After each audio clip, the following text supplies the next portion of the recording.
হঠাৎ একদিন গ্রামের এক ছেলে এসে দুই সিএম এর সামনে থেকেই তাদের দুই মেয়েকে কিডন্যাপ করে নিয়ে যায়। কিন্তু কেন? এই কিডন্যাপিং এর পেছনে রয়েছে মহৎ টুইস্টে ভরা একটি রহস্য, যেটা জানলে তোমরাও অবাক হয়ে যাবে।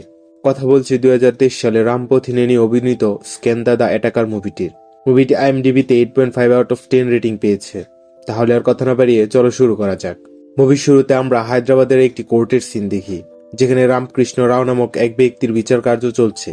তার বিরুদ্ধে অভিযোগ ছিল যে সে তার অফিসের কর্মরত 10 জন মেয়েকে নির্মমভাবে হত্যা করেছে। এমনকি ওই হত্যার দায় সে আরো 25 জন নিরপরাধ মানুষের উপর চাপিয়ে দিয়েছে। এমনকি তার বিরুদ্ধে ড্রাগ ব্যবসার অভিযোগ রয়েছে। বাহিরে সাধারণ জনগণ তার উপর ক্ষিপ্ত হয়ে আছে। তারা যদি তাকে হাতে পায় তাহলে ছিঁড়ে ফিরে খাবে। এদিকে রামকৃষ্ণ রাও আদালতে তার বিরুদ্ধে আনা সকল অভিযোগ স্বীকার করে নেয়, যার ফলে বিচারপতি তার ফাঁসির রায় দেয়। অন্যদিকে হাসপাতালে আমরা তার মেয়ে পারিণীতাকে দেখি। পারিণীতা সেখানে কোমায় ছিল। সে টিভিতে তার বাবার ফাঁসির রায় শুনে রেসপন্স করে। ডাক্তাররা তাকে ইনজেকশন দিয়ে শান্ত করে। এরপর একদিন জেলে রামকৃষ্ণের সাথে তার উকিল দেখা করতে আসে। তখন জেলার রামকৃষ্ণকে বলে, যদি ভুলভাল কিছু করিস তাহলে তোর মেয়ে আর বেঁচে থাকবে না। এখানেই আমরা বুঝতে পারি যে কেউ রামকৃষ্ণের উপর সকল অভিযোগ জোর করে চাপিয়ে দিয়েছে। তার উকিল কেসটি আবার চালু করার জন্য তার স্বাক্ষর নিতে এসেছে।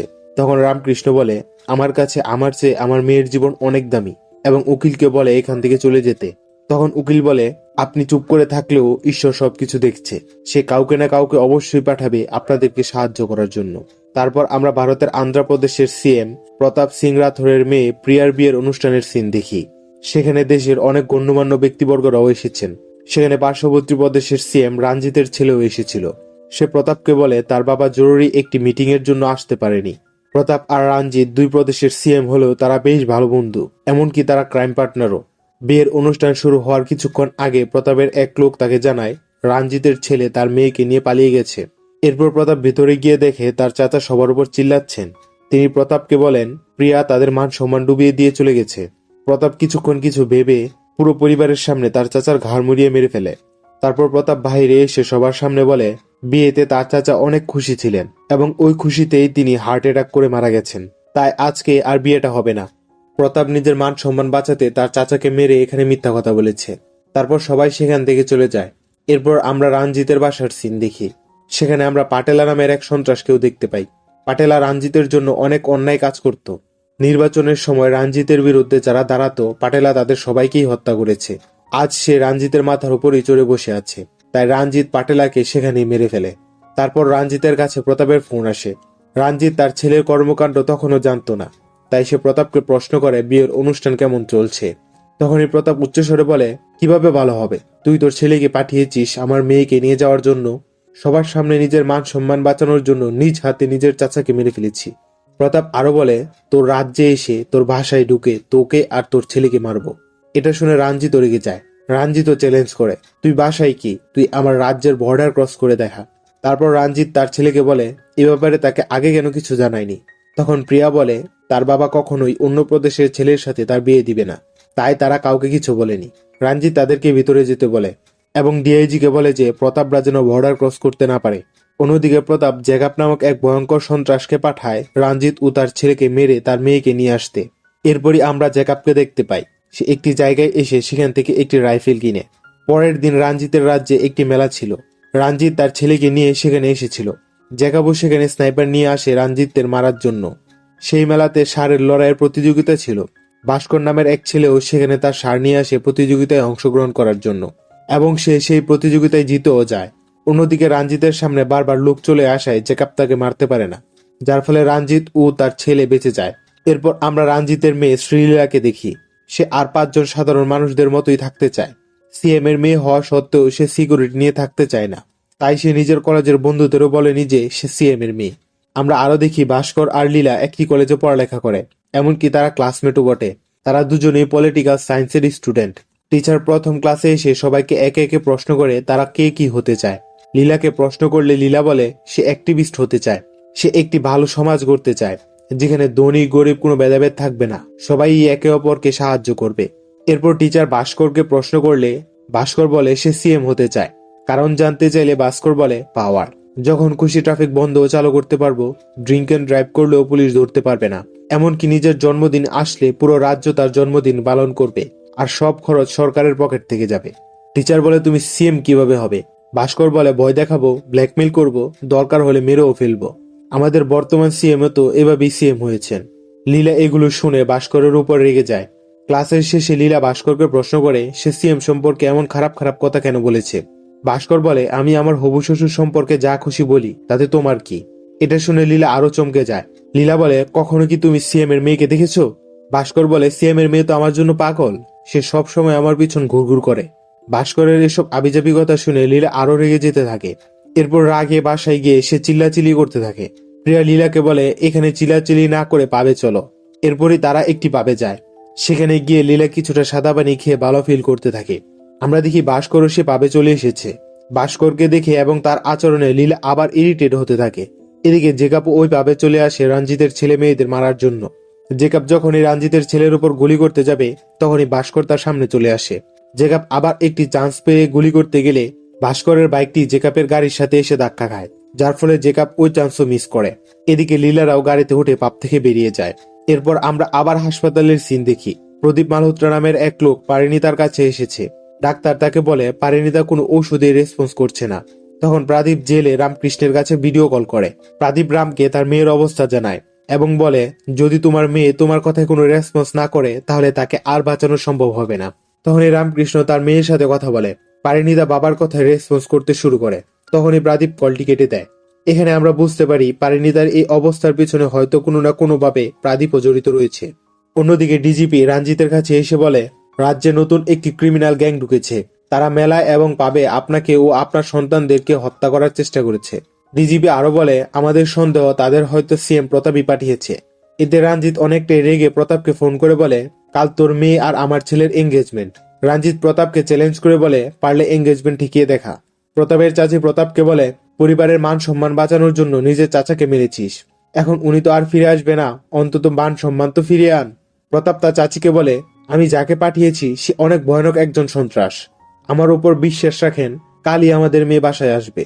অন্যদিকে পুলিশেরা জেকাবের আড্ডায় হামলা করে এবং তার সকল লোককে মেরে ফেলে। তাকে মারধর করে রঞ্জিতকে ভিডিও কল করে বলে এর কি করবে। রঞ্জিত বলে তাকে জীবিত ধরে তার কাছে নিয়ে আসতে। পরের দিন রঞ্জিতের বাসায় ফুল সিকিউরিটির মাঝে এঙ্গেজমেন্টের আয়োজন করা হয়। রঞ্জিত প্রতাপকে লাইভের মাধ্যমে এঙ্গেজমেন্টের অনুষ্ঠান দেখাতে থাকে। ডিজিপি জেকাবকে সেখানে নিয়ে আসলে তারা তাকে সেখানেই মেরে ফেলে। রঞ্জিত বলে বডিটি প্রতাপের কাছে পাঠিয়ে দিতে। তখনই সেখানে ইন্টেলিজেন্ট অফিসার এসে বলে প্রতাপ যাকে পাঠিয়েছে এই সেই জেকাব নয়, এ তো হলো পাটেলার ছোট ভাই। পাটেলার খুনের বদলা নেওয়ার জন্যই এতদিন সে আপনাদের মারার চেষ্টা করেছে। অফিসার আরো বলে সিএম প্রতাপ যাকে পাঠিয়েছে তার নাম জেকাব, সে অনেক ভয়ানক একজন সন্ত্রাস। তারপরে আমরা ফ্ল্যাশব্যাক দেখি। জেকাব যখন রঞ্জিতদের মারার জন্য যাচ্ছিল তখনই পথে ভাস্কর তাদের উপর হামলা করে। এখানে আমরা ভাস্করের সম্পূর্ণ আলাদা এক চেহারা দেখি। ভাস্করের এই চেহারা সবাই মনে রাখবেন, কারণ এ নিয়ে মুভির শেষে অনেক বড় একটি টুইস্ট রয়েছে। ভাস্কর জেকাব সহ তার পুরো দলকে মেরে ফেলে। প্রতাপ একথা জানতে পেরে ভাস্করকে তার কাছে ডেকে পাঠায়। প্রতাপ ভাস্করকে বলে তার হয়ে রঞ্জিত ও তার ছেলেকে মেরে ফেলতে। প্রতাপ আরো বলে যদি তুমি ওদের মেরে আমার মেয়েকে নিয়ে আসো তাহলে আমি তোমাকে আমার পুরো সম্পত্তির অর্ধেক দিয়ে দেব। ভাস্কর প্রতাপকে বলে সম্পত্তির পেপার রেডি করে রাখতে। অন্যদিকে রঞ্জিতরাও ভাস্করের সম্পর্কে জেনে বলে আসতে দাও তাকে, তাকে মেরেই এই অনুষ্ঠান শেষ করব। তখনই সেখানে ভাস্কর এন্ট্রি করে। ভাস্কর একাই রঞ্জিতের পুরো সিকিউরিটির সাথে ফাইট করে তাদেরকে মেরে ফেলতে থাকে এবং শেষে ভাস্কর যখন রঞ্জিতের ভাইকে মারতে যাবে তখনই রঞ্জিত ভাস্করকে বলে তার ভাইকে ছেড়ে দিতে এবং প্রতাপের মেয়েকে নিয়ে যেতে। প্রতাপ লাইভে রঞ্জিতের এই অবস্থা দেখে অনেক খুশি হয়। তারপরে ভাস্কর সবাইকে চমকে দিয়ে প্রতাপের মেয়ে প্রিয়ার বদলে রঞ্জিতের মেয়ে লীলার হাত ধরে। রঞ্জিত বলে আরে এটা তো আমার মেয়ে, একে কেন ধরেছ? তখন ভাস্কর বলে তোর কি মনে হয় আমি এসব করেছি শুধু প্রতাপের মেয়েকে নিয়ে যাওয়ার জন্য? আমি এখানে এসেছি তোদের দুজনের মেয়েকেই তোদের সামনে থেকে নিয়ে যেতে। এটা শুনে রঞ্জিত ও প্রতাপ দুজনেই মারাত্মক চমকে যায়। ভাস্কর বলে তোরা নিজেদের স্বার্থসিদ্ধির জন্য অন্যের মেয়েদের ব্যবহার করে এসেছিস, এখন সময় এসেছে তোদেরকে উচিত শিক্ষা দেওয়ার। তোরা যতক্ষণ না তোদের অন্যায় কাজগুলো আবার ঠিক করছিস ততক্ষণ পর্যন্ত তোদের মেয়ে আমার কাছেই থাকবে, আর কেউ যদি আমার সামনে বাধা হয়ে দাঁড়ায় তাহলে তাকে আমি জানে শেষ করে দেব। এরপর রঞ্জিত ভাস্করের পরিচয় জানতে চায়। তখন ভাস্কর রামকৃষ্ণের নাম নেয়, যাকে আমরা মুভির প্রথমে দেখেছিলাম। রামকৃষ্ণের নাম শুনতেই প্রতাপ আর রঞ্জিত দুজনে ভীষণভাবে চমকে যায়। ততক্ষণে ভাস্করের হেলিকপ্টার চলে আসে আর ভাস্কর প্রিয়া আর লীলাকে নিয়ে সেখান থেকে চলে আসে। এরপর প্রতাপ আর রঞ্জিত আবার একসাথে হওয়ার সিদ্ধান্ত নেয়। রঞ্জিত বলে আমরা যদি আগের মতো এক হতাম তাহলে কেউই আমাদের সাথে এমন করার সাহস পেত না। অন্যদিকে ভাস্কর লীলা আর প্রিয়াকে নিয়ে একটি গ্রামে যায়, যেখানে পুরো গ্রাম তাদেরকে স্বাগত জানায়। লীলা এইসব দেখে অবাক হয়ে যায়। তারপর আমরা ভাস্করের বাবা মণিকান্তকে দেখি। লীলা বলে, ভাস্কর দুটি মেয়েকে কিডন্যাপ করে এনেছে আর আপনারা তাকে বাহবা দিচ্ছেন। তখন মণিকান্ত লীলাকে একটি কাহিনী শোনাতে থাকে। ফ্ল্যাশব্যাকে আমরা আবার রামকৃষ্ণ রাওকে দেখি। রামকৃষ্ণ ভারতের একজন সৎ ও সফল বিজনেসম্যান। রিসেন্টলি সে একটি ইন্টারন্যাশনাল অ্যাওয়ার্ডও পেয়েছে, তাই সব নিউজ চ্যানেল তারই ইন্টারভিউ নিচ্ছিল। এরপরে আমরা সিএম প্রতাপ ও রঞ্জিতকে দেখি। তারা ক্ষমতা ব্যবহার করে সাধারণ জনগণের হক লুটে কালো টাকার সাম্রাজ্য গড়ে তুলেছে। তাদের সাম্রাজ্য এতটাই বড় যে তাদের কালো টাকার পরিমাণ প্রায় 5 লক্ষ কোটি টাকা। এখন তারা এই কালো টাকা লন্ডারিং এর মাধ্যমে হোয়াইট মানি করতে চায়। তাই তারা দিল্লি থেকে প্রদীপ মালহোত্রা নামক একজন অ্যাডভাইজারকে হায়ার করে। এই প্রদীপকে আমরা পারিণীতার সাথে দেখেছিলাম। প্রদীপ তাদের কথা শুনে বলে, এত বড় পরিমাণে টাকা লন্ডারিং করতে সময় লাগবে প্রায় 3 বছর, কিন্তু সামনে নির্বাচন হওয়ার কারণে আপনাদের হাতে শুধু 6 মাসের সময় রয়েছে এবং এত কম সময়ে লন্ডারিং করার একটি উপায় রয়েছে। প্রদীপ তাদেরকে রামকৃষ্ণের ছবি দেখিয়ে বলে, এত কম সময়ে এত টাকা ব্ল্যাক মানি থেকে হোয়াইট মানি করার একমাত্র উপায় হলো এই রামকৃষ্ণ। আপনারা যদি এর মাধ্যমে লন্ডারিং করেন তাহলে কেউই আপনাদেরকে সন্দেহ করবে না, কারণ পুরো ভারতবাসী তাকে অনেক বেশি ভালোবাসে। এরপর তারা রামকৃষ্ণের সাথে যোগাযোগ করার চেষ্টা করে, কিন্তু পারে না, কারণ রামকৃষ্ণ একটি বিয়ের অনুষ্ঠানে যাচ্ছিল। এরপর আমরা দেখি রামকৃষ্ণ তার পরিবারের সবাইকে নিয়ে তার ছোটবেলার বন্ধুর মেয়ের বিয়ের অনুষ্ঠানে যাচ্ছে। এখানে আমরা জানতে পারি যে ভাস্করের বাবা মণিকান্তই রামকৃষ্ণের ছোটবেলার বন্ধু। মণিকান্ত রামকৃষ্ণ ও তার পরিবারকে স্বাগত জানায়। তারা রামকৃষ্ণকে দেখে অনেক খুশি হয়। রামকৃষ্ণ মণিকান্তের কাছে ভাস্করের ব্যাপারে জানতে চায়। মণিকান্ত বলে, ভাস্কর স্ট্যামফোর্ড ইউনিভার্সিটিতে পড়ালেখা করত, কিন্তু ফাইনাল এক্সাম ক্লিয়ার করতে পারেনি, তাই দেশে ফিরে এসেছে। মণিকান্ত ভাস্করের সাথে রামকৃষ্ণের পরিচয় করিয়ে দেয়। তারপর পারিণীতার সাথে যখন ভাস্করের দেখা হয়, তখন কিছু একটার কারণে পারিণীতা ভাস্করের দিকে অবাক দৃষ্টিতে তাকিয়ে থাকে। মণিকান্ত ভাস্করকে ডেকে বলে, রামকৃষ্ণরা অনেক বছর পর গ্রামে এসেছে, এমন কিছু করো যাতে তারা প্রতিটি মুহূর্ত এনজয় করে। কথা মতো ভাস্কর পুরো গ্রামকে সাথে নিয়ে রামকৃষ্ণদের আপ্যায়ন করে। অনুষ্ঠানের মাঝে মাঝে পারিণীতা কাকের জন্য ভিডিও কলে ভাস্করকে দেখাতো। বিয়ের অনুষ্ঠানের শেষে মণিকান্ত যখন রামকৃষ্ণকে বিদায় জানাচ্ছিল, তখন রামকৃষ্ণ ভাস্করকে ডেকে বলে, আমি জানি তুমি স্ট্যামফোর্ড ইউনিভার্সিটির টপার, এমনকি একটি বড় কোম্পানি দর্শকের বড় একটি স্যালারিতে তোমাকে চাকরিও অফার করেছিল, কিন্তু তুমি সেটা রিজেক্ট করে গ্রামে ফেরত এসে মিথ্যা কথা কেন বলেছ? এটা শুনে সেখানে সবাই অবাক হয়ে যায়। তখন ভাস্কর বলে, আমি যদি চাকরি করতে বিদেশে থেকে যেতাম তাহলে বাবা মার দেখাশোনা কে করতো? যদিও বাড়িতে অনেক চাকর থাকতো, তারা কি নিজের ছেলের মতো তাদের দেখাশোনা করতে পারতো? আমি মিথ্যে কথা বলেছি যাতে আমি আমার বাবা মার সাথে থাকতে পারি। আমি জানতাম যদি আমি সত্যি কথা বলতাম তাহলে তারা কোনোভাবেই আমাকে গ্রামে আসতে দিত না। আমি আমার বয়স্ক বাবা মার লাঠি হতে চাই। এইসব শুনে রামকৃষ্ণ বলে, আমি গ্রামে এসেছিলাম আমার সবচেয়ে কাছের বন্ধুর সাথে দেখা করতে, কিন্তু এখানে এসে আমি দুনিয়ার সবচেয়ে ভালো সন্তানের দেখা পেলাম। এরপর আমরা রঞ্জিতের গেস্ট হাউসের সিন দেখি। সেখানে তারা রামকৃষ্ণের সাথে মিটিং এ বসে। সেখানে প্রদীপও ছিল। রঞ্জিতরা রামকৃষ্ণকে মানি লন্ডারিং এর ব্যাপারে বলে। তারা রামকৃষ্ণকে বলে যে সে যা চাইবে তাকে তাই দেওয়া হবে। যদি সে একটি গোটা শহরও চায় তাহলে তাকে তাও দেওয়া হবে। রামকৃষ্ণ এত ভালো অফার পেয়েও তাদেরকে না করে দেয়। পরে তারা রামকৃষ্ণকে ভয় দেখানোর চেষ্টা করলে রামকৃষ্ণ বলে, PM পর্যন্ত আমার পরিচয় আছে, চাইলে 2 মিনিটে মিটিংও ফিক্স করতে পারবো। এটা বলেই রামকৃষ্ণ সেখান থেকে চলে যায়। রঞ্জিত ও প্রতাপরা রামকৃষ্ণের উপর ক্ষিপ্ত হয়ে যায়। তারপর তারা প্রদীপের সাথে মিলে পরিকল্পনা করে রামকৃষ্ণের আত্মসম্মান ধুলোয় মিশিয়ে দিবে এবং তার সকল বিজনেস ধ্বংস করে দিবে। তারপর তারা প্ল্যান মতো রামকৃষ্ণের অফিসে ড্রাগস ঢুকিয়ে দেয়। এরপর নিজেদের পালতু পুলিশদের অফিসে পাঠিয়ে রেড করায় এবং রামকৃষ্ণের সকল অফিস সিল করে বন্ধ করে ফেলে। এমনকি তারা রামকৃষ্ণের অফিসের কয়েকজন মেয়েকে ভয় দেখিয়ে মিডিয়ার সামনে মিথ্যা কথা বলতে বলে। তারা বলে রামকৃষ্ণ তাদের দিয়ে বিদেশি ক্লায়েন্টদের সাথে অনৈতিক কাজ করাতো। এরপর প্রতাপ তার লোকদের দিয়ে ওই মেয়েগুলোকে ও তার কিছু কর্মচারীদের মেরে ফেলে এবং সেই লোকদের মিডিয়ার সামনে পুলিশের হাতে তুলে দেয়। প্রতাপের লোকেরা বলে রামকৃষ্ণের বিরুদ্ধে কথা বলায় রামকৃষ্ণের আদেশে তারা এদেরকে মেরে ফেলেছে। এরপরে পুলিশ রামকৃষ্ণকে তার বাসায় অ্যারেস্ট করতে আসে। রামকৃষ্ণ ভালো ভালোই পুলিশের কাছে সারেন্ডার করে, তবুও পুলিশ তাকে মারতে মারতে নিয়ে যায়। রামকৃষ্ণকে জেলে দেওয়ার পর রঞ্জিত ও প্রতাপ রামকৃষ্ণের কোম্পানি হাতিয়ে নেওয়ার কথা বলে। প্রদীপ তাদের বারণ করে বলে, এখন রামকৃষ্ণের কোম্পানির উপর সকল মিডিয়ার নজর রয়েছে, এখন যদি কোনো উল্টাপাল্টা কাজ করা হয় তাহলে সব প্ল্যান ভেস্তে যাবে। প্রদীপ আরো বলে, এমন কিছু করতে হবে যাতে রামকৃষ্ণ সকল অপরাধ স্বীকার করে নেয়, তাহলেই আপনারা আপনাদের কাজ করতে পারবেন। তারপর রঞ্জিত আর প্রতাপের লোকেরা জেলে রামকৃষ্ণকে জোর করে অপরাধ স্বীকার করে নিতে। রামকৃষ্ণ তাদেরকে না করে দেয়, তাই তারা পাইনে থেকে ধরে নিয়ে এসে রামকৃষ্ণের সামনে তাকে মারতে থাকে। নিজের মেয়ের এই খারাপ অবস্থা দেখে রামকৃষ্ণ সকল অপরাধ স্বীকার করে কাগজে সাইন করে দেয়। রঞ্জিতের ভাই বলে, যদি তুই কোর্টে নিজের মুখ খুলিস তাহলে তোর মেয়েকে আমরা জানে মেরে দেব। এরপরই আমরা বর্তমানে ফেরত আসি। লীলা আর প্রিয়া মণিকান্তের মুখে তাদের বাবাদের অপকর্মের কথা শুনে কেঁদে ফেলে। মণিকান্ত বলে, যতক্ষণ না তোমাদের বাবা এখানে এসে সকল অপরাধ স্বীকার করে রামকৃষ্ণকে জেল থেকে ছাড়িয়ে আনছে, ততক্ষণ পর্যন্ত আমরা তোমাদেরকে এখান থেকে যেতে দিব না। লীলা বলে, এসব করতে গিয়ে যদি আপনার ছেলের কিছু হয়ে যেত? মণিকান্ত বলে, ন্যায় ও সত্যের জন্য লড়াই করতে গিয়ে যদি আমার ছেলে মারাও যেত তাহলে তার উপর আমার গর্ব হতো। তারপর লীলা বলে, আমি আপনাদের কষ্ট বুঝতে পারছি। আমাদের বাবাদের কাছে তো 2টি রাজ্যের ক্ষমতা রয়েছে, আর আপনারা গ্রামের লোকেরা কিভাবে তাদের সাথে লড়াই করবেন? মণিকান্ত এর কোনো উত্তরই দেয় না। তারপর আমরা প্রতাপ আর রঞ্জিতকে দেখি। প্রদীপ পারিণীতার হাসপাতাল থেকে তাদের সাথে ভিডিও করে কথা বলছিল। প্রদীপ বলে, রামের মেয়েকে কোমায় পাঠিয়ে আমরা অনেক বড় ভুল করেছি। পারিণীতা জাগার আগেই যদি তারা তোমাদের মেয়েকে ব্যবহার করে কোর্টে তোমাদের বিরুদ্ধে সকল কিছু প্রমাণ করে দেয় তাহলে তোমরা দুজনই শেষ হয়ে যাবে। তখন প্রতাপ বলে, এতদিন তুমি যা দেখেছো তা তো কিছুই নয়, এখন তুমি আমাদের আসল খেলা দেখবে। প্রতাপ আরো বলে, দুনিয়ার কোনো ক্ষমতাই এখন আমাদের আটকাতে পারবে না। তাদের কথা শেষ হওয়ার আগেই মণিকান্ত সেখানে আসে। মণিকান্ত তাদের জন্য গ্রাম থেকে কিছু আচার নিয়ে আসে। তারপর মণিকান্ত বলে, আপনাদের মেয়েকে আমার ছেলেই কিডন্যাপ করেছে। রঞ্জিত তার এখানে আসার কারণ জানতে চায়। মণিকান্ত বলে, আসন্ন 31 তারিখে আমাদের গ্রামে একটি পুজোর আয়োজন করা হয়েছে। এবারের পুজোটি খুব ধুমধামে করা হবে, কারণ এবার রামকৃষ্ণ সেই পুজোতে অংশগ্রহণ করবে। প্রতাপ বলে, তোমাদের উৎসবের জায়গা আমি শ্মশানে পরিণত করে দেব। মণিকান্ত হেসে বলে, আপনারাই তো আমাদের গ্রামের উত্তরের নারকেল বাগানে ক্রিমিনাল ফোর্স পাঠিয়েছেন, আবার দক্ষিণ দিকের ফ্যাক্টরিতে কমান্ডো টিম পাঠিয়েছেন, এমনকি জেল থেকে দাগি আসামি বের করে পুলিশের পোশাকে আমাদেরকে মারতে পাঠিয়েছেন। কিন্তু ওদের গ্রামের ভিতর ঢুকতে হলে তো আগে আমার ছেলেকে পার করতে হবে। লাইফ এনকাউন্টার ও মৃত্যুর খেলা দেখতে আপনাদের অনেক ভালো লাগে, তাই না?